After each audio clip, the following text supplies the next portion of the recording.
ഒരു വഴിയായി ശത്രു വരും. ഒന്ന് ബാക്കിയൊന്ന് പറയാമോ? അങ്ങനെയാന്ന് നിന്റെ കുടുംബത്തിൽ അത് സംഭവിക്കണം. അതിനെന്തു വേണം? നിനക്ക് ഉറപ്പുള്ള വ്യക്തിയാകണം. നിന്നെ ഇളക്കാൻ പലരും നോക്കുന്നുണ്ട്. ആവശ്യമില്ലാത്ത കഥകൾ പറഞ്ഞ് നിന്നെ ഇളക്കാൻ നോക്കുന്നുണ്ട്. ഇളകരുത്, ഉറച്ചു നിൽക്കണം. ദൈവത്തെ അറിയുന്ന ജനം എന്തു ചെയ്യും? ഉറച്ചു നിന്ന് വീര്യം പ്രവർത്തിക്കും. നീ വിളിച്ചു പറയണം, ദൈവത്തെ അറിയുന്ന ഞാൻ ഉറച്ച്.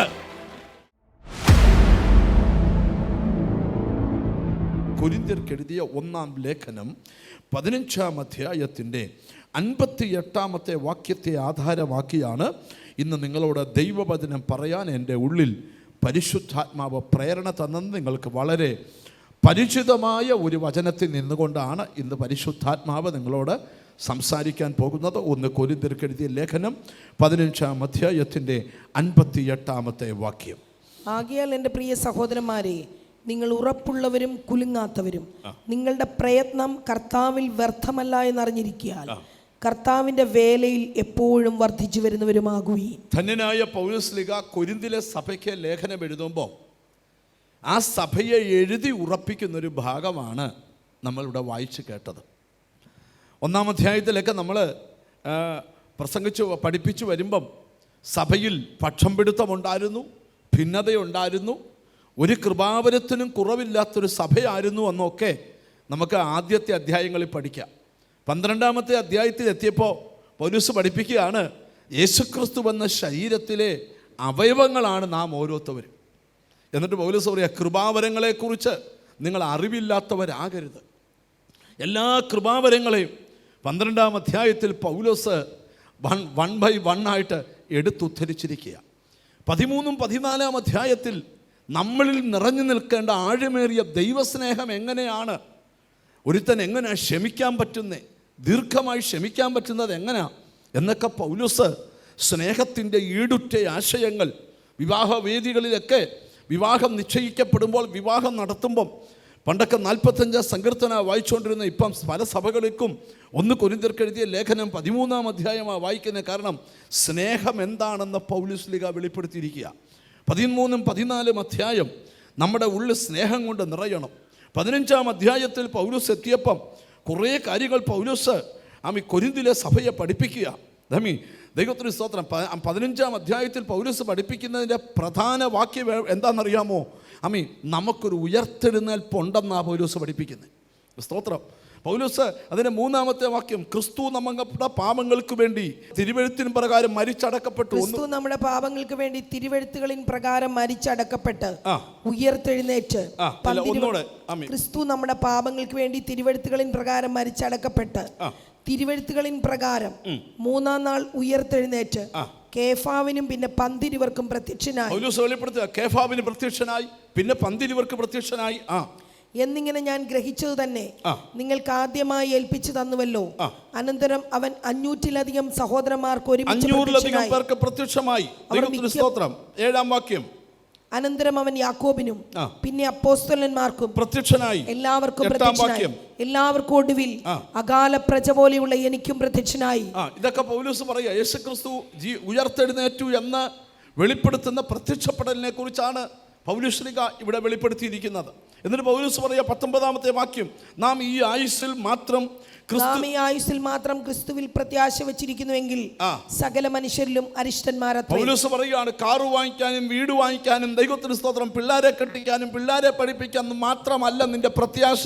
ഈ ആയുസ് മാത്രമല്ല നിന്റെ പ്രത്യാശ, നിനക്ക് വേറൊരു പ്രത്യാശയുണ്ട്. പൗലോസ് വരച്ച് കാണിക്കുക.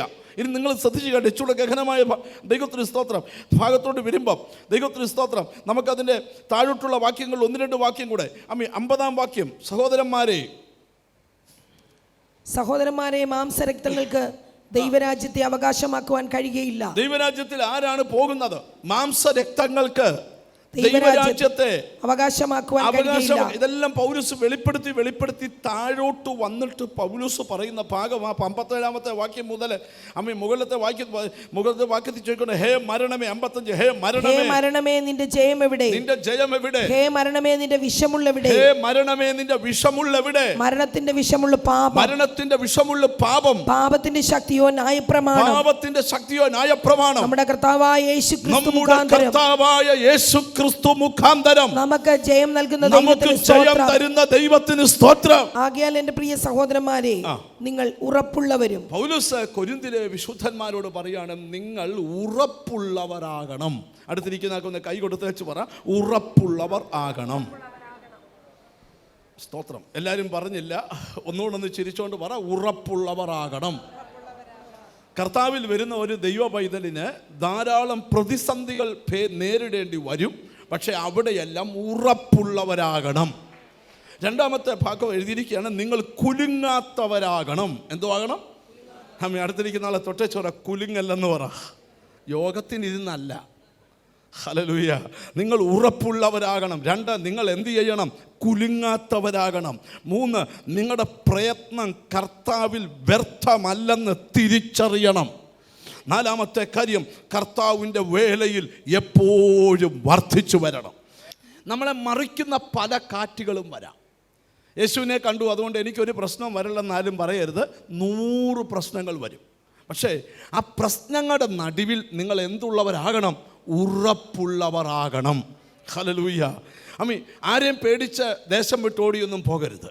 നിന്നെ പേടിപ്പിക്കാൻ പലരും നോക്കുന്നുണ്ട്, ദേശത്തുനിന്ന് ഓടിക്കാൻ നോക്കുന്നുണ്ട്, വീട്ടിൽ നിർത്താതിരിക്കാൻ നോക്കുന്നുണ്ട്, അതിന് തക്ക സാഹചര്യങ്ങൾ ഉണ്ടാക്കുന്നുണ്ട്. പക്ഷേ അവരുടെ നടുവിൽ ചിരിച്ചോണ്ട ഉറപ്പോടെ നിൽക്കണം. അമ്മി, ശത്രു ഒരു വഴിയായി വരും. എത്രയായി? അല്ലാതെ നമ്മൾ 7 വഴി ഓടുവെന്നല്ല, ഒരു വഴിയായി ശത്രു വരും. ബാക്കിയൊന്ന് പറയാമോ? അങ്ങനെയാന്ന് നിന്റെ കുടുംബത്തിൽ അത് സംഭവിക്കണം. അതിനെന്ത് വേണം? നിനക്ക് ഉറപ്പുള്ള വ്യക്തിയാകണം. നിന്നെ ഇളക്കാൻ പലരും നോക്കുന്നുണ്ട്, ആവശ്യമില്ലാത്ത കഥകൾ പറഞ്ഞ് നിന്നെ ഇളക്കാൻ നോക്കുന്നുണ്ട്. ഇളകരുത്, ഉറച്ചു നിൽക്കണം. ദൈവത്തെ അറിയുന്ന ജനം എന്ത് ചെയ്യും? ഉറച്ചു നിന്ന് വീര്യം പ്രവർത്തിക്കും. നീ വിളിച്ചു പറയണം, ദൈവത്തെ അറിയുന്ന ഞാൻ ഉറച്ച്. അറിയാത്തവൻ ഉറക്കത്തില്ല, പക്ഷെ അറിയുന്നവൻ ഉറച്ചു നിന്നോണം. ഓ ഹല്ലേലൂയ.